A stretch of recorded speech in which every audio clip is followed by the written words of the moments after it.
All right, Robert, give us a countdown. I thought I already blasted off. It was fun.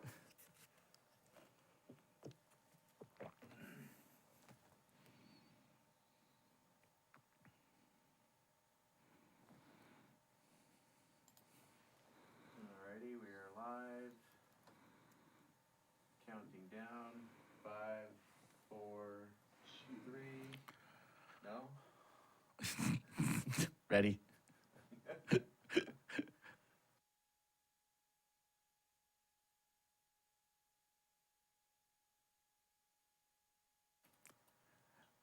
Welcome, welcome everyone to another episode. I am joined again by Satyen Raja of WarriorStage.com. Welcome to the show.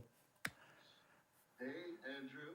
So great to be back here with you and with everyone who is gathering here. Wonderful. Thank you.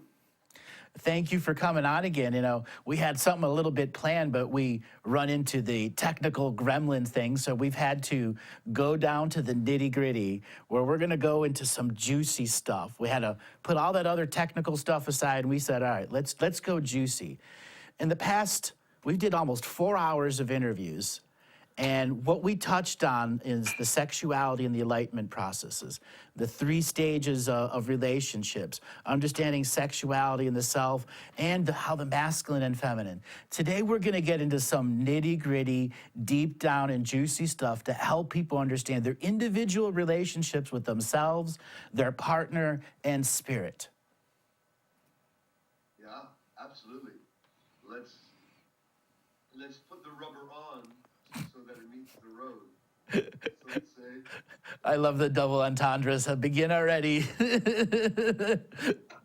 And for all those easily offended out there, put on your suspension of belief. This is just for 2 masters bringing their entertaining value of knowledge and wisdom forward so you may enlighten your heavy load somewhere. You know, I remember one of my tantric teachers. He was this very unique, interesting man, Andrew, and he was,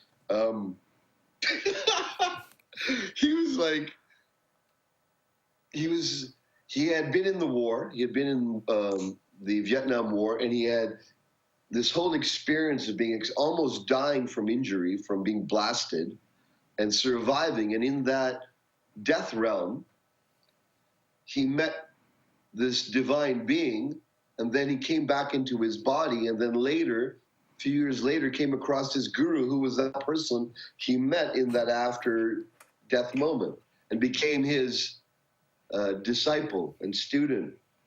And this man was a remarkable tantric yogi. I would see him in a room with many women, and they would start going into spontaneous orgasm. He had a way, he had a charm, he had a mystique, and it was like a particular power, a quality of being.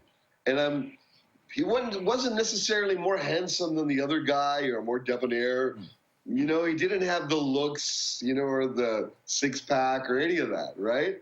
But he had this capacity to make contact and to see the beauty of the feminine, of the goddess, and embellish her with beauty and with words and with eyes and with like devotion, no matter what age, and age appropriate.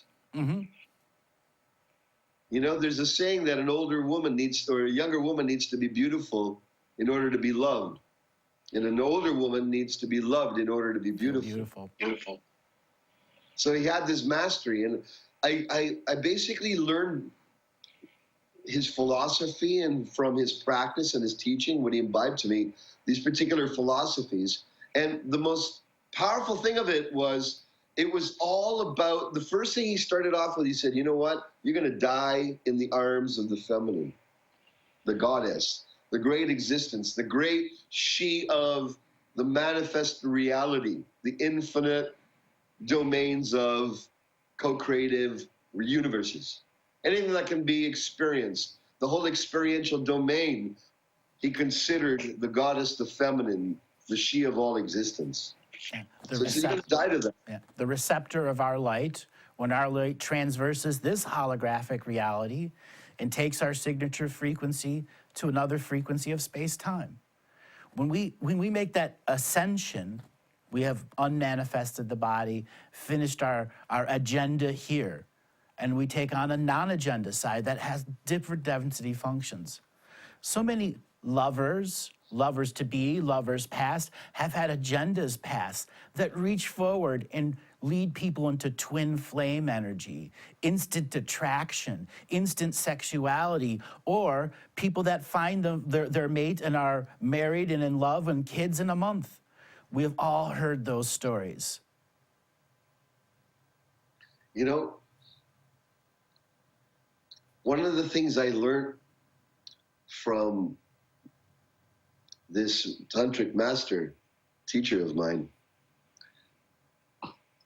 he had this beautiful way of feeling underneath people, not putting himself above or equal to, or I know more, although he had a vast metaphysical knowledge in storehouse, right? Vast. And he had this way of going and being in service to me, in service to the moment. And how can this moment open even greater to infinite realities, infinite experience, the divine? And one of the first things I learned from him was to devote myself. So practically how I apply this is I devote myself to my lady. When I see my Suzanne, when I see ladies, when I see my daughter, I say, pray, you're looking really good, darling, stronger. Like I praise her in an appropriate way. When I'm with my wife, I praise her in sexy ways, juicy ways, in noble ways. I enter the places of Camelot, of nobility, of honor, of chivalry. These types of praises which are atrophied. We're not using that much anymore. It's like you got to cultivate this capacity, and that's what I think we all can utilize a little bit more of. And it's got to come really from feeling our lover's heart, more than just feeling ourselves. And when we're able to devote ourselves, our words will come naturally, however they are for ourselves, for yourself. It doesn't have to be poetic. The poetry will arise from the depth of your love and devotion to your beloved's beauty, seeing their beauty. The beauty I see in you is. When you're able to see that beauty, express that beauty, you are in a unity with your awareness. And unity and awareness is what lovers at the highest maturity level share. We are equal to the level of awareness and our responsibility. And that is the responsibility we have to our beloved, to be equal to our responsibility and more, so that they are in a divine co-creation of give and take, express, understand, love, without pulling the strings of love again. In one of our previous talks, we talked about how people manipulate by turning love off as an advancement of some agenda that is generally, lower ego born. When we get into higher states of love, such as what you were talking with the teacher of yours, he has reached a refined level of esoteric love, yogic love, meta teachings and all of that expression, and has built it into a singular energy focus and mastered it. Mastering energy is the master's essence, meaning I have chosen to make that path and that goal and that skill set. So many people want to be able to attain that ability, to do that, to see that way, to have that awareness. But ultimately it takes intense personal discipline and making what you do sacred to yourself, so that the knowledge and wisdom that you learn, you know the power and its use behind it. Yes, absolutely. In India, I've had the honor of going to and experiencing Khajuraho, which are these ancient tantric temples in which there's outside carvings of various sexual depictions, all in tantric and yogic postures and experiences. Some are way out there, some are whoa, and there's every form of life and life experience carved on these temples, and they represent the manifestation of our evolutionary life force. And these ancient yogis would call this energy, and what we call this in this path is Kundalini. Kundalini, my understanding of this is that it is the evolutionary energy within our being. There's a sustaining energy, a prana, a life force, a chi. But then there's a more rarefied, a potent potentiality within us, which gets fired up in moments of accelerated evolution in our consciousness. So when we are conceived, when zygote meets sperm, and there's a union and this great calling in and explosion, and incredible life force is now magnifying, creating more and more divisional cells, ultimately into this body mind that we have. That's the whole recreating complex. it. Yeah, the whole complex of us. Right? So this energy that is evolving us is seeking higher and higher forms of relating to each other as divine beings, as divinity itself, recognizing, allowing, accepting infinite choice, infinite experience in the realm of the gods and goddesses. This is the play of tantra. In tantra, the idea is, the intention is, ultimately, this is what we're ultimately aiming for. And for those who are disciplined and are willing to do the cultivation, there's practices where you can actually and become one with the divinity in your beloved. Right? When you embody that divinity of the beloved, it is a opening for that experience of the divinity of beloved. So many people don't get that experience until they are there. You and I can only pass on the essence of what we know, the essence of our experience, but they still must taste that essence and say, have I known this before? So many people, I'm sure, come to you or to me, and they have these awakenings, and many times they're a Kundalini awakening, and other times they're just an activation that has come from the higher soul. Let's get to the nitty-gritty of the Kundalini and what so many people go through and life changes with it. So the Kundalini can be awakened, magnified, stirred up, and there are many modalities, any forms of personal growth that are rapid. They help to awaken because there's a type of pressure. And how you know that you're in a strong release is when there's times of great growth, when you're a teenager, new ideas, Puberty. new polarities, right? You know, the body's growing rapidly through a growth spurt, but so are one's values, so are one's mindset. I don't want to play with toys anymore. Now I want to play with this. And then, like, you know, there's times where the acceleration of body and mind and behaviors and maturity of emotional maturity, there's times of great growth around that and spiritual awakening. These times where it's magnified is when the Kundalini is active, very active.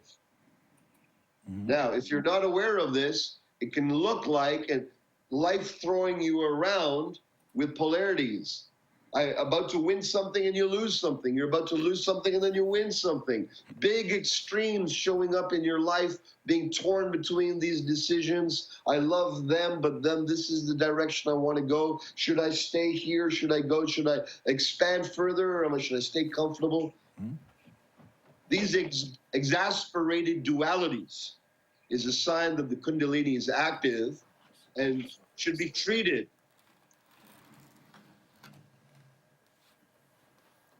And is best treated as an evolutionary, as a time to capture this energy and become enlightened through it, rather than be destroyed from the ignorance of not knowing how to work with it, you know?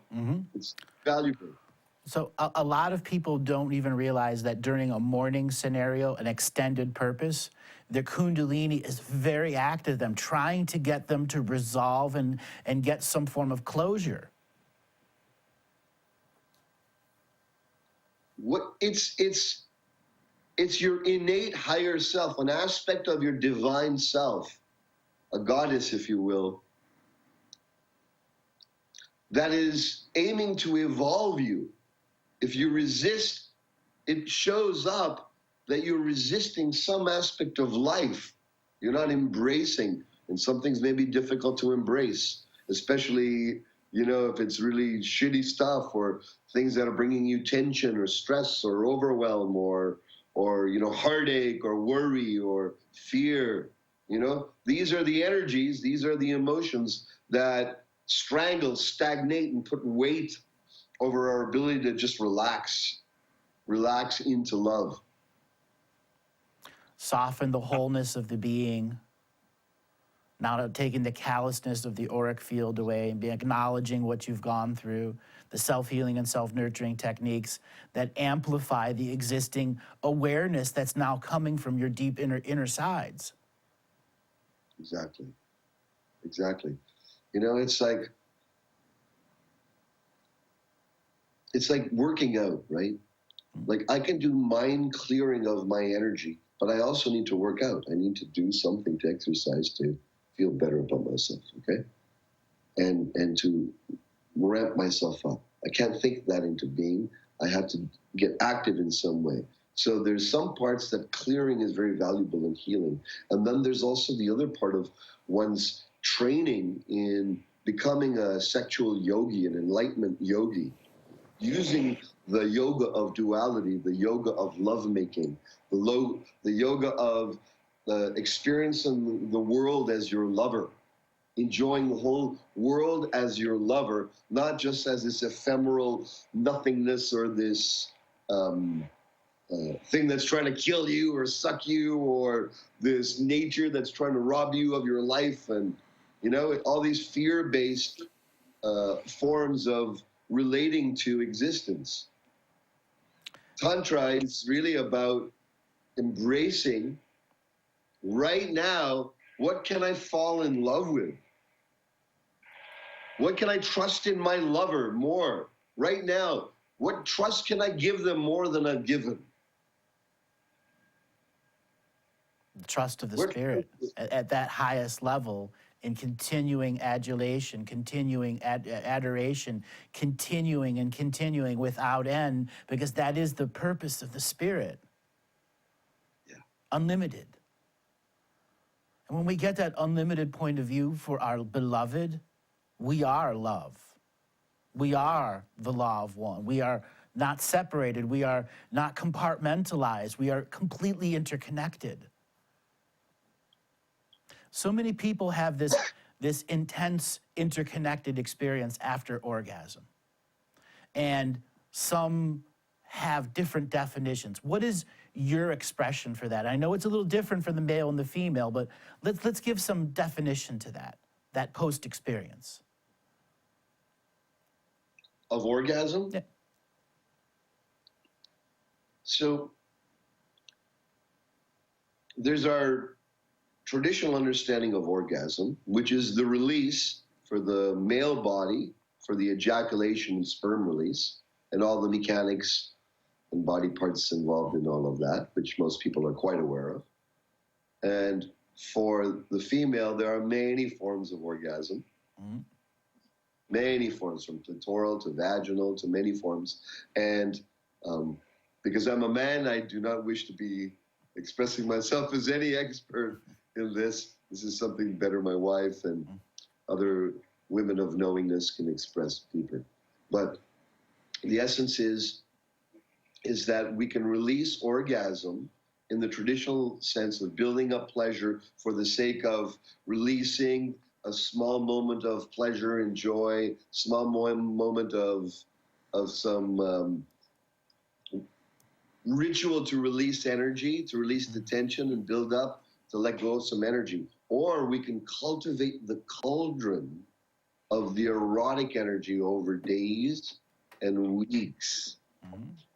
Because what will happen is part of us can go crazy, feel like, oh, fuck, I gotta like ejaculate, I gotta come, I gotta squirt, I just gotta like cut loose. And there's nothing wrong with that. You don't want to put any sin on that, because unfortunately orgasm in that way has been clamped down by, old religions and many other fear-based repressions, thinking it's bad, right? So when we can be okay to orgasm and then but play with your lover. Let's see, can we go to a 7 out of 10 in terms of orgasm, where if I get to 8, I'm gonna have to go all the way. I'm gonna have to leave, right? Yep. So you play that 6 to 7 in terms of eroticness throughout the day, through texting, through calling, through words, through reading, through surprises, doing things you have never done before, ever. Breaking the mold that your lover has of you, and you breaking out of the mold you have for yourself. Sensual gifts of love that are a part of a longer term process that is to build the energy and build the energy, and to take the mechanical action and the finality of the mechanical action, but allow the building to have much more flow even after the action of release. Exactly. So the idea is you build it up, you build this erotic tension, this beautiful erotic tension, which makes you forgive each other of all past doings. When you're really turned on by each other, it's really easy to forgive and open the heart when you're turned on. It makes the doorway to that. Now, the male body tends to have more disconnection between the genitals and the heart, the love center, just by mammalian upbringing, just from history, because, we've had to ejaculate, court, ejaculate, make it happen, move on to the next. We had to spread the seed. That's why that's saying that remnants is still there in the mindset of, the world, unfortunately, right? But we need to transcend that and recognize that we're not meant to just now. There's enough of us here.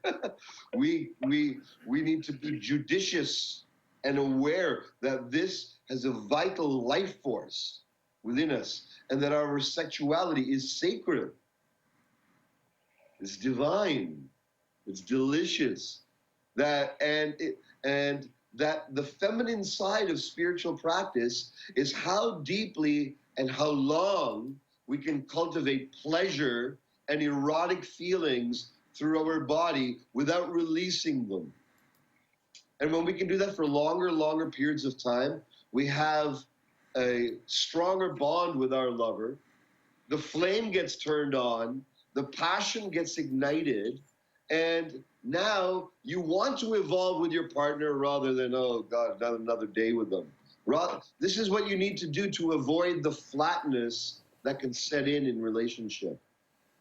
And eventual demise is you keep passion and polarity creation, igniting passion as a high value.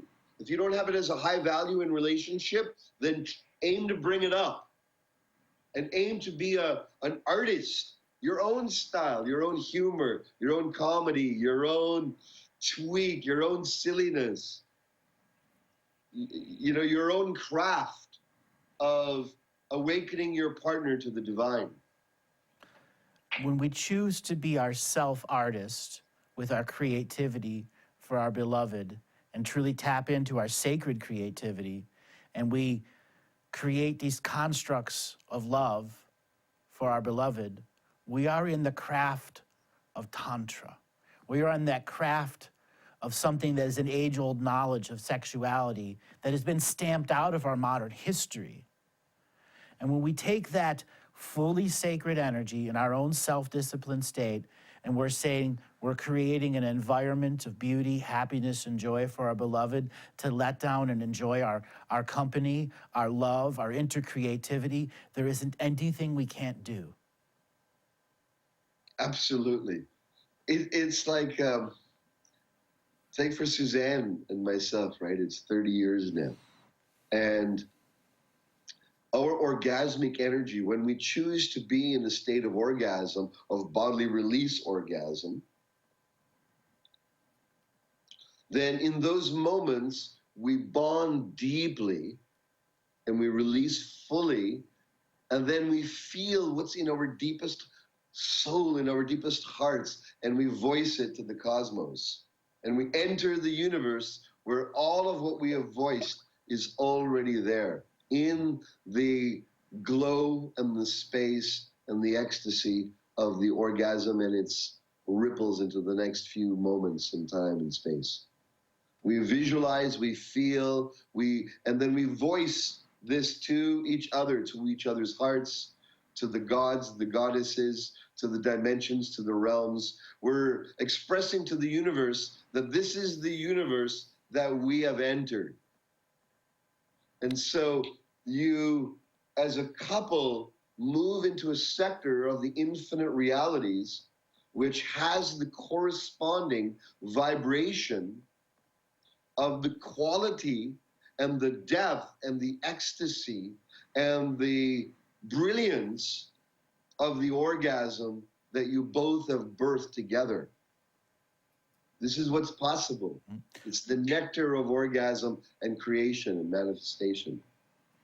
It goes beyond the chemistry of what it is and goes on to the full light-body interaction. It is when the proverbial DNA strands of light are intertwined in that expression, which creates this universe of co-oneness in deep relaxation to our awareness. So many people in that post-experience, their awareness expands. And in that expansion, they become conscious, more of love, more of their partner's feelings, past, present, and future. Time does not become a linear perception for them anymore. And it's our built-in proof of the divine. Yes. Built-in proof of the divine. I love that. Absolutely. Right in front of you. The person you hated yesterday, you're in tantric bliss with in this moment. Yep. And you recognize the dichotomy of that. But then in those moments when there's tension and struggle, you remember, you have that sweet memory, you have that reflection. You know what? We've been together to this peak together, to this pinnacle. And you draw upon that and you move each other towards that in your day-to-day life. You know, you move each other, you nurture each other, you forgive each other for your awkwardnesses and your learning curve, which will be forever. Yep, forever. There's no attainment of any like final enlightenment state in Tantra. Tantra is the idea that you are working on unity with whatever is in disunity. When whatever is in disunity, rather than make it a problem, create an erotic resolution, intellectual, emotional, spiritual bonding out of it. This is the artistry of enlightenment, because it's, you know, and it's lifelong, and wherever you start is perfectly okay, because it's only from now. Never from then, and not tomorrow. Now. Within now are the infinite set of choices. But so many people don't always choose the positive choices right away because of the way they learn or have learned from previous experiences. Yes. So sex, sexuality, tantra, what we've got here is a soup of humanity who has learned sexuality the wrong way. And they've got a sausage next to a shrimp in a soup, and they're a vegetarian. So let's help people with their pickers. Well, look, first of all, everyone, please celebrate that it's great to be sexual. Whatever degree of sexuality you have, it's great to be a horny person and to be dirty and horny and like the smells of sex, like the experiences of sex, like the mystique of it, the build up, the after, the during, the tussle, the Playfulness. Yeah. the right, all of it, right, all of it, and also like the subtlety and the softness and the sweetness and the stillness and the transcendence of the body minds in divine light. The whole spectrum can be played out with your lover because it's all there. The hero's journey, the heroine's journey is the all within our own infinite script box. And we are the divine beings in the center of that script creation. Yeah, we're the writers. with editability called choice. Ultimately, Tantra, right, is about being the romance writer of your own novel. And writing it with your beloved. Beloved, let's write a romance novel together. Yeah, what story should we have? Our story! So this is one of the things I advocate with lovers, is I say, get a journal together, create a beautiful book, and create a romance novel together, day by day. Write a few lines about it when you wake up in the morning. This is how we loved each other today. Put a few lines. I woke up in the morning, my wife gave me this, and then this and this, and then she said, wow, look deeply in my eyes, and said, wow, what an awesome man you are. Go out there and go, do what you need to do in the world. And then he writes in the book, oh, she gives me a massage on the neck and back and hugs me deeply and whispers in my ear that I'm with you forever, no matter what. I mean, and could you imagine, and then you put your pens down and you got to fulfill that during the day? Oh, it'd be healing. Because truth would come out there. The truth, passive aggressive, would suddenly end. That whole quagmire of passive aggressive relations or passive relationships, all that would come to an end instantly just by voicing yourself in your own dialogue that's saying, this is what I would like to assist our creationary process. Exactly. Exactly. And evolutionary relationship, an enlightened romance novel, a Hogwarts self-creation, mystical, alchemical sigil coming forth into reality, right? Because you have made your word law. You have put your word to pen. Wizards, divine beings, when they put their words to pen, Chronicle. this is considered a high act of magic, a high act of intentionality in the annals of intention. It's like boom. And when you make your word your law, and then your law of what you write together in this romance novel together, then you potentize your tantra. You potentize it with the power of your truth, the power of your congruence. Having the ability to write as a conscious being is a great responsibility, because it's not just your thoughts, it's what those thoughts manifest.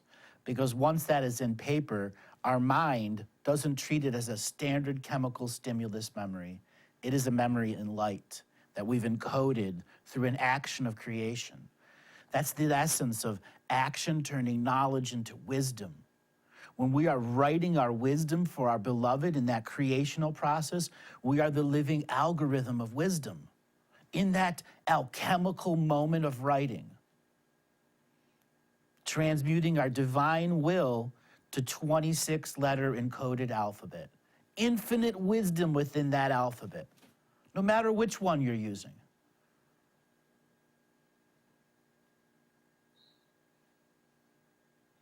The joy of each aspect of writing, the way writing can bloom the heart, the mind, the soul. There are libraries filled with books throughout our history. It is only till recent generation that modern writing has been replaced by a computer.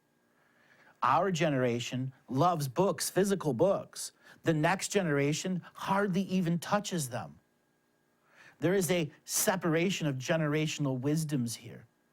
But in the essence of alchemical writing is something that's tens of millions of years old, throughout thousands of lifetimes, through many different worlds of existence. As sentient beings have figured out how to make something become manifest, be it hieroglyph on the wall, paint stamp, petroglyph, or divine letters of words of inspiration for their loved, which we find throughout history, love poems to their beloved over and over and over again.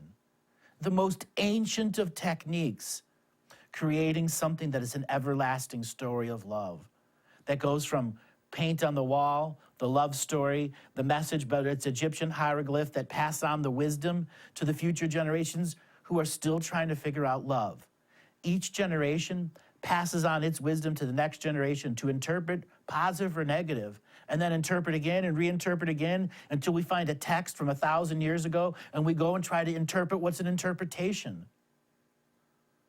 But ultimately, the essence of the experience is what we pass on each and every moment.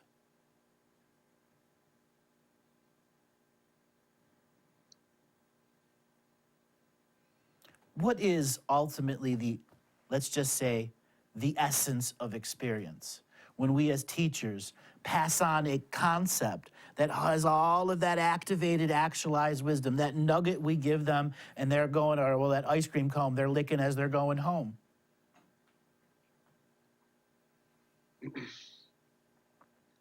For me, wisdom is gained from personal experience and cultivation and study. And wisdom means that you've tested it and you've trained an aspect of yourself to be stronger than it was before, smoother, more effective, more artful. Not because you need to, there may not be a need, but there's a lot of things in life that we do not because we need to, but because it's our joy to do so. Right? Hobbies and pastimes and things that we enjoy to do in life. We do because we love to do it. We enjoy it. We gain some type of thrill, some type of excitement from these type of things, right? So when it's our excitement and we take it on, that it's our excitement to get behind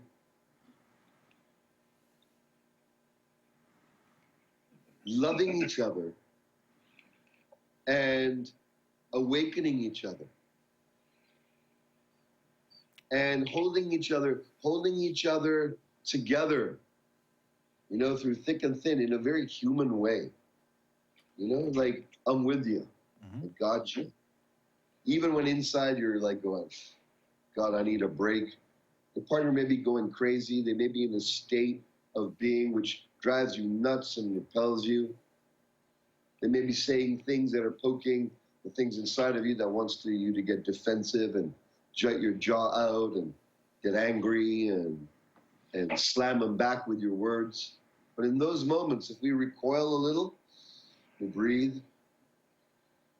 soften the front surface of the body so that our sensory dimension is more pliable and aware. We're not just in the heat of our reactivity, the anger of our reactivity. When we soften like a cloud, like a croissant, cutting like a butter knife through the center and opening and putting butter in the center and feeling our insides warm. When we can do that and train ourselves to do that, and everyone I'm inviting, do that when you see your lover next. Imagine you just came out of an oven and you're a warm croissant, gluten-free if you need to be, and then just go down the center and put some warm butter. And it's like a visualization and a feeling of softening the front surface. This psychically and energetically creates a crucible, a space in your being which has greater receptivity, allowingness, and projects a feeling of safety to your beloved.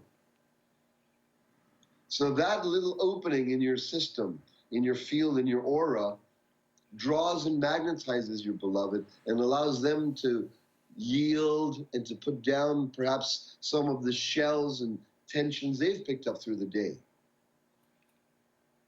And then the key is to see within them, even when they've got shells up. The practice here, the cultivation, is to see inside their eyes the part in them that's already free. When you want to get reactive with them, just see them like you've already seen them in their highest enlightenment. Hold them to their highest enlightenment, but not cynically, not with facetiousness, not with sarcasm. That's not holding people to their highest. When you're in that vibration of cynicism, facetiousness, sarcasm, it's like a subtle way of getting across you have charge with them. When Passive it's far charge. more, right? Passive charge, yeah. That's right. It's far more superior to find what's already free in them and see that. See what's already light in them. The part in them that has always been light, that's never been hurt, never been damaged, and relax with that. Relax with that. And give your partner and lover space while you see them. And imagine what they're saying are clouds of emotions. Don't put emotional attachments to the words or you'll get snared in to reactivity.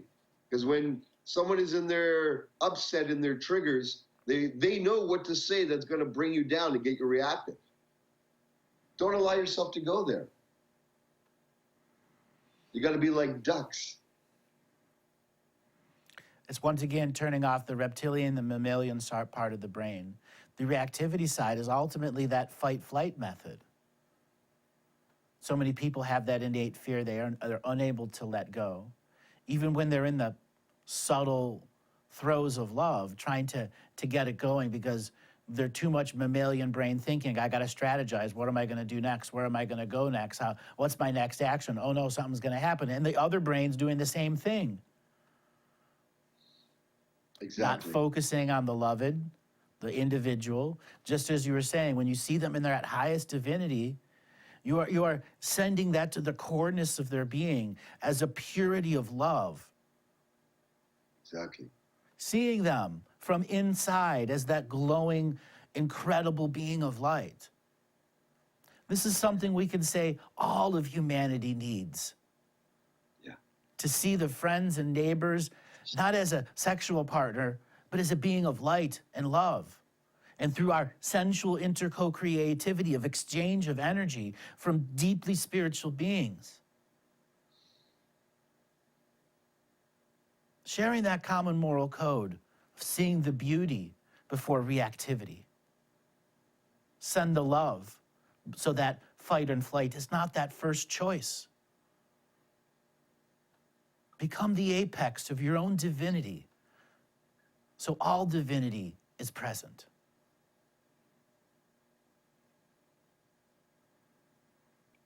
Understanding sexuality and enlightenment, how it comes together in the consciousness movement. There's only a handful of people out there that have created their modalities, their courses, their expressions that have driven forward the hologram of sexual enlightenment or enlightenment intensives or some other aspect of using your internal Kundalini or whatever type of energy processes to obtain a high level of awareness. And these are mystery schools that are age-old from around the world. Getting to that high level of awareness it takes joyful practice. So many people cannot engage that joyful practice at the beginning. Though they may have great joy out of the experience, but there's something in their hindsight that they can see where their fullness of their being wasn't loving enough as the setup, which created the feeling of incomplete at the end, or I didn't get the oneness I was expecting out of that.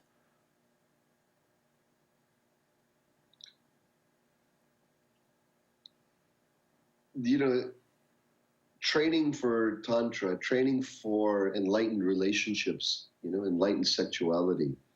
It's a training. It's like a martial art in a sense, or like a marathon, or like any type of skill that you want to cultivate. If you want to become a chess champion, or perhaps you don't want to become a champion, but you just want to play for fun at chess. Well, it would serve you well to read, to study, to be around others who have cultivated these skill sets, to share with you the pitfalls, the things to avoid, the common traps, the shadowy areas they may be able to see in themselves because they were shadowy as well, but through the where they're at in the journey, they've cleaned up that shadow with illumination and self-realization and wisdom and maturity and hindsight and reconciliation and all these good things, you know? So it's like when we train ourselves and we take it on as a training, I think it's actually far easier to see oneself as a tantric yogi, as I'm here training, than try to attain any type of mastery in anything. Because, you know, that's going to take at least 10 years. But you have to start at the foundation, and the foundation is the way you know, in my work, the foundation is really learning to, first of all, come into union with the heart and master one's aperture of heart, the capacity to open and close one's heart at will with whom and whoever, how and whatever, so that it's not automatic, like our iris continues to change, open and close based on the amount of light that's coming in from the space around us. It closes and opens accordingly. If it's too wide, too much light comes in. If it's too narrow, we don't see enough light. It has to be just right. So too, our heart is doing this. There's an aperture, and it's doing it based on a whole set of unconscious fears, responses, lower mammalian imprints. And Tantra is about re-imprinting those lower circuits with higher circuits of consciousness. It's about learning to unhook ourselves from automatic lower brainstem or just mammalian urges to just get it off you.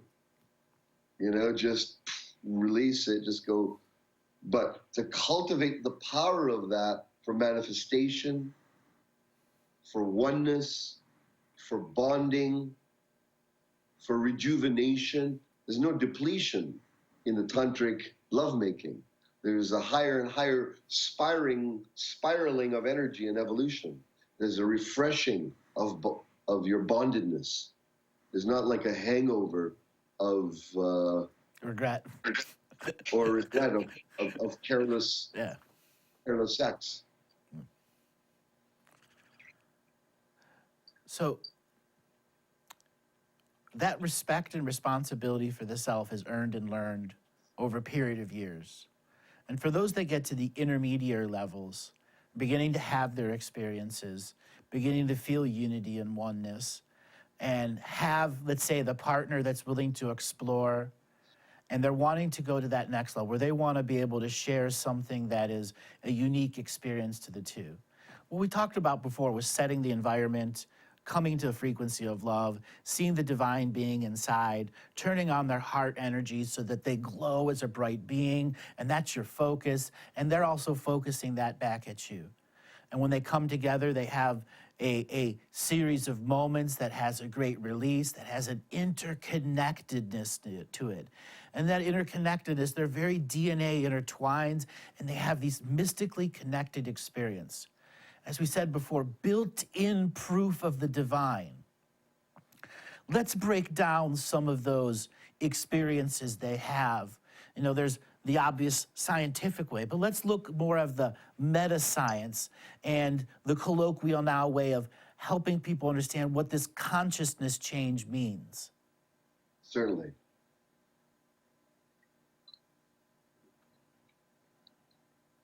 In an ecstatic evolutionary relationship, when lovers embark on that, wherever they're at. They may be far along that anyways. They didn't know it was that. They just recognize, yeah, this is what we already have, right? Right? Well, it's a journey of evolution. And picking up skills is a really powerful cultivation, right? So Yep. it's a love-making palette. So once you know how to connect the heart and go into states of oneness and feel oneness, then this has usually been the pinnacle of spiritual attainment or tantra, the coming of oneness through duality. You're come to recognize my lover is the self, it's the eternal self, it's the self that ever shines through all conditions. It's the underlying state of existence that is beyond time and space, outside of it all, and yet is immersed through all existence. Like it's here, right in the now. Fullness of presence. All of that. All expressions. Feeling that. Empathing that. The depth of what is in front of you is what the awareness change can metaphorically represent. Exactly. Well, we practice the cultivation of the oneness experience. Then what we do is the next step is we go into another gear. Once the oneness experience is established, now trust is established, the body, minds can relax, the lower brain stem, the trust centers in the self can go, ah. Because there's love established and oneness and unity, now the guardednesses fall away, start to peel off. The pliability of emotions, the willingness to allow yourself to be entered a little bit more with your heart and body, to enter even deeper with your heart and body. It starts to happen because there's a co-creative trust and a tenderness that's showing through bodily expression and invitation and sensitivity and caress and caring, that there's a coming together, and the coming together is not only in the heart, not only is with the etheric body, but is happening in a beautiful way with the bodies, bringing around sacred pleasure and magnifying the ripples of erotic confidence, erotic carefreeness, and innocence. You know, the innocence of embodied enlightenment. Enjoying this with your lover guilt-free. All of it. You know, having your cake and eating it too. And not getting fat from it. Having all aspects of being successful, yeah. Either you can do tantrum yoga, which is get pissed off at each other and tantrum all over the place.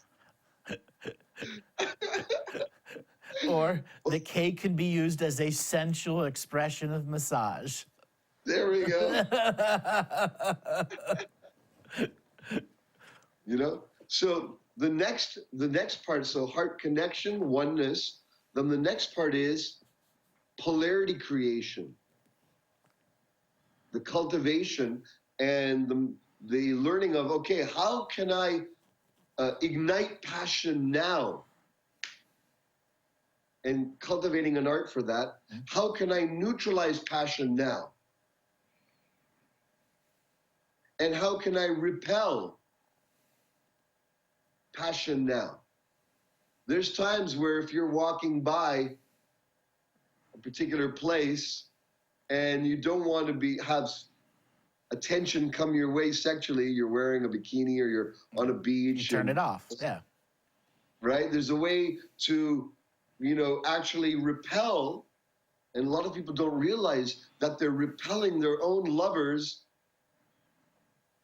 away from them, and they're pushing their sexual energy because they're doing it unconsciously.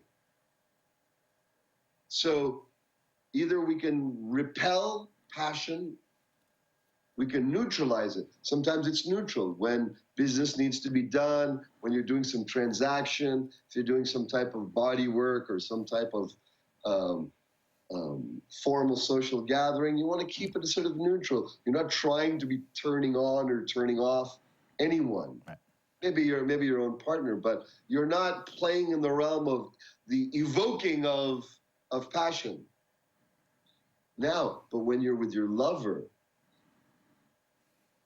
it's a beautiful art to start to say, okay, I'm ready to cultivate.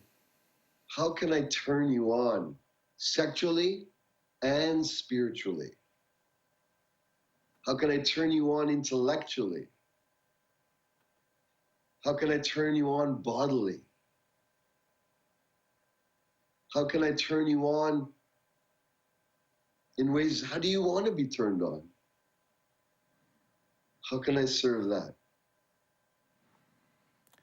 And that's a sacred playground. Mhm. There is where passion gets out of the privacy and becomes part of the next world of growth, where you have that much passion engagement, you will inevitably become passionate to be successful in the world with that partner that can help you grow that energy to go out and be a successful business owner, basketball player, or whatever it is that you desire. The same energy that's there in our lovemaking is the same energy that is coursing through life and existence.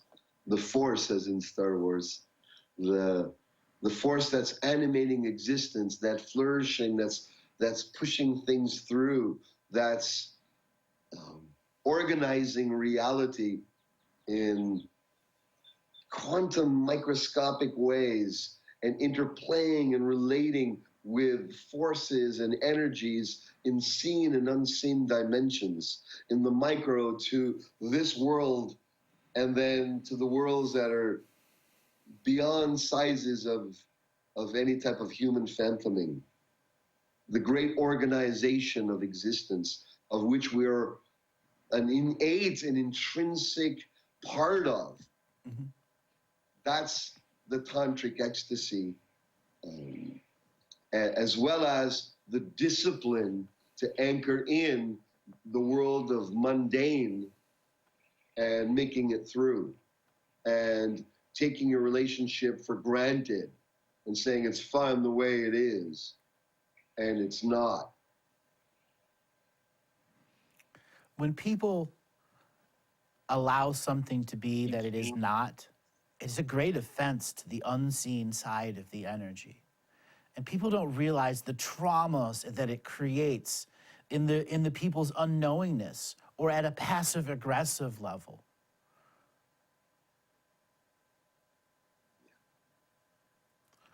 You What know, it's hurts, right? It's hurts, traumas, tensions. We discussed this in one of our previous interviews, but you know, we went deep into that. The whole idea of what the yogis would call samsaras, or impressions, or also kleshas.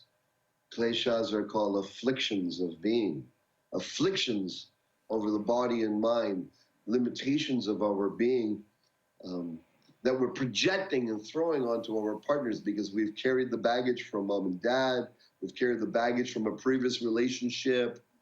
We didn't do the clearing work. Perhaps we didn't even know how to do the clearing work. Perhaps you're hearing for the first time that it's beneficial to come to present time with your whole energy field and not project your past into or onto your potential partner if you're single and you're wanting someone. But if you're putting out into the great spectrum this type of disgruntledness from any past relationship, you're not in present time. Part of your energy is suspended in an unlived experience, in a moment that hasn't matured into its fullest wisdom. Now, there are many modalities that address healing things of the past. But when it comes to, let's just say, emotional traumas relating empathy between lovers, whether it's from verbal abuse or just not getting enough love. We're not talking the serious cases. This is where people get trapped in two, three eras of their time. Right when they were in puberty and were immediately imprinted, like the story you shared before, or after their first major breakup where they don't know what rebound is or isn't, and they go and make the first mistake of, I'm bringing the love of somebody else. And then the other one is when they've lost a love and are unable to process the loss of that feeling. Those are the common traumas that we see, as teachers and healers and coaches, we see all the time. And those are age-old, sometimes anciently repeated between lifetime and lifetime and lifetime. And I personally see so much of this inability to let go of a loved one who's passed or bringing that on, that there needs to be specific teachings to help people truly see their point of view of what they were holding on to and how to let it go as a perception of time from another place. That's been for me an investigation that Suzanne and I have been applying in our relationship. We apply a series of methods and protocols when things get challenging that are very simple, that aren't difficult, but when adhered to, then difficult moments become a great soil for passion and for closeness and for great leaps in one's evolution and freedom as a couple. Imagine living a life where you're free to do what you want with your lover, or what you want with yourself, without any need for any lover. And then, paradoxically, perfect lovers show up when you're not in a high demand or a high need space. Regarding having one, the likelihood of finding one that is more opportune, that meets the depth of who you are, won't be some same old dud where the face is different but the dynamics are the same, because you're putting out a whole new transmission of being that's oscillating you into a reality which has the corresponding maturity and mature being that you are transmitting. The same reciprocal maturity of being comes to you. And for those of you who are already in a relationship, when you practice these disciplines, these cultivations, they're fun. They're not heavy in any way whatsoever. But when you practice these type of cultivations, what happens is that then love and passion become more the way of life rather than happenstance moments, because you understand the inner dynamics of them. You understand when things are breaking down, when there's repulsion in your relationship, when you can't stand each other, when you don't want to be with each other, when you're lost in yourself, when you just like, give me space, and you're reactive. You'll understand what that means and learn how to turn that around. And rather than spend days, weeks in this type of painful or closed state, you can come into wisdom, come into union, come into love. We don't deserve pain. No. We don't deserve suffering. We really don't.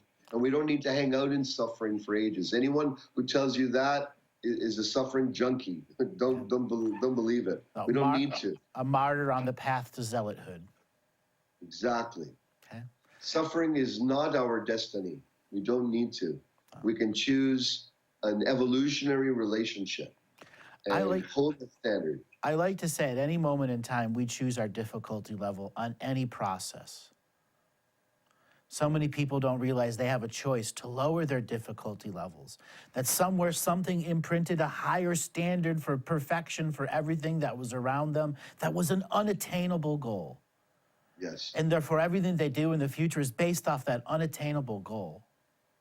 Yes. I love that. I love that scale that you have, difficulty level. Yeah. We get to choose that. We get to say, you know what? I need an easy day today. As creating, manifesting beings, if that's your true intention, and then adult, mature, spiritual intention, it will be. If there's something in distracting in your field, stopping the adult, mature feeling of making the moment sacred, bringing the fullness of that actatory wisdom in to be joyful, it is a skill to be joyful in this modern world Yeah. where it should be innate like children.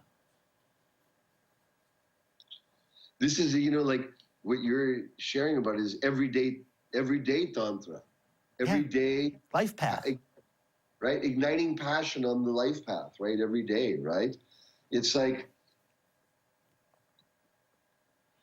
there's a day to day where you're not in the bedroom, you're not in an exalted state, the kids are around.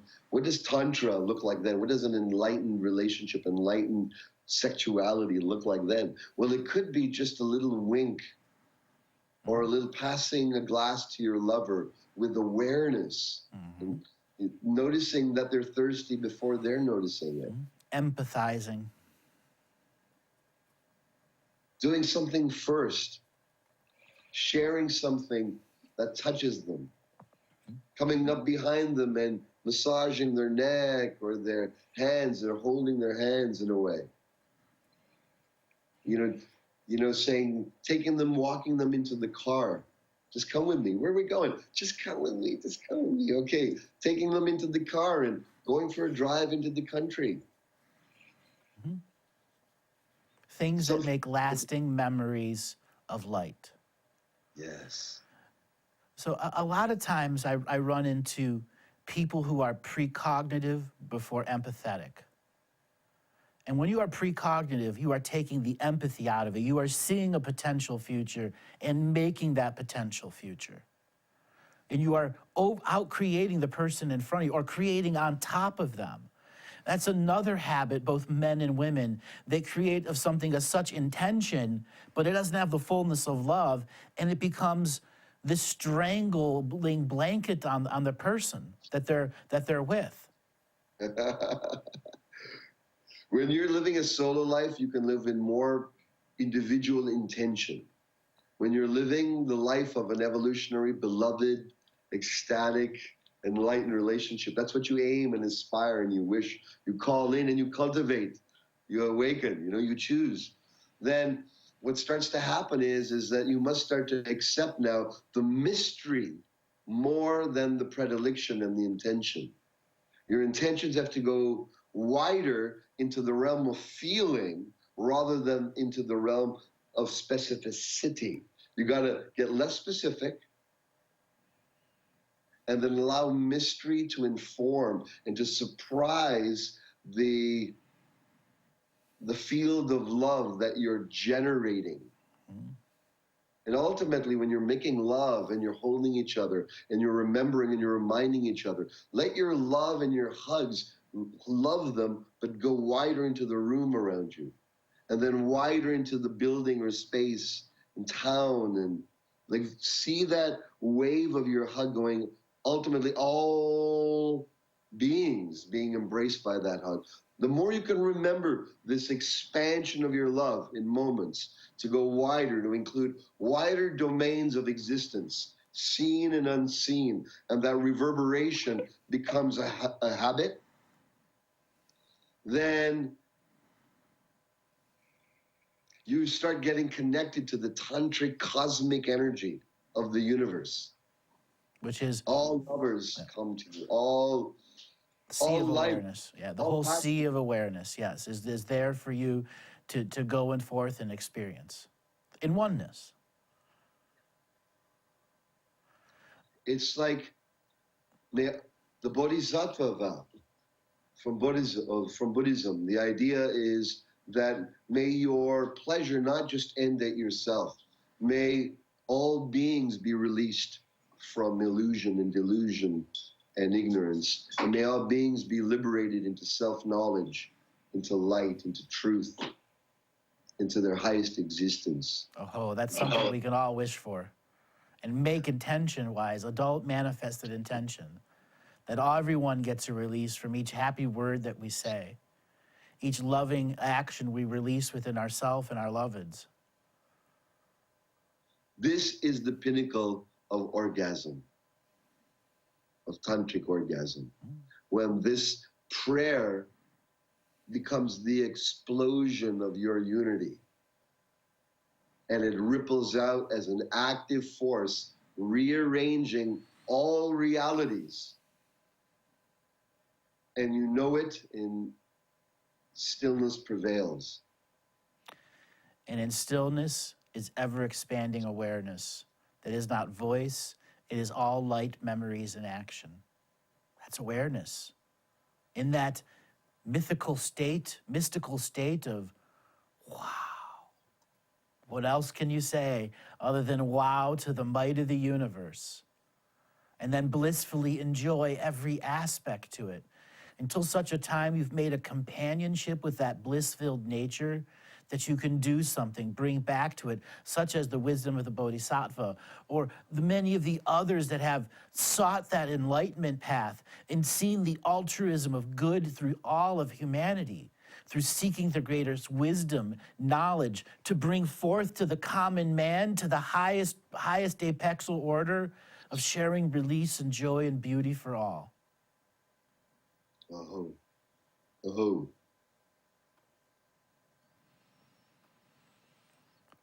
We get some unique conversations every time we get to go.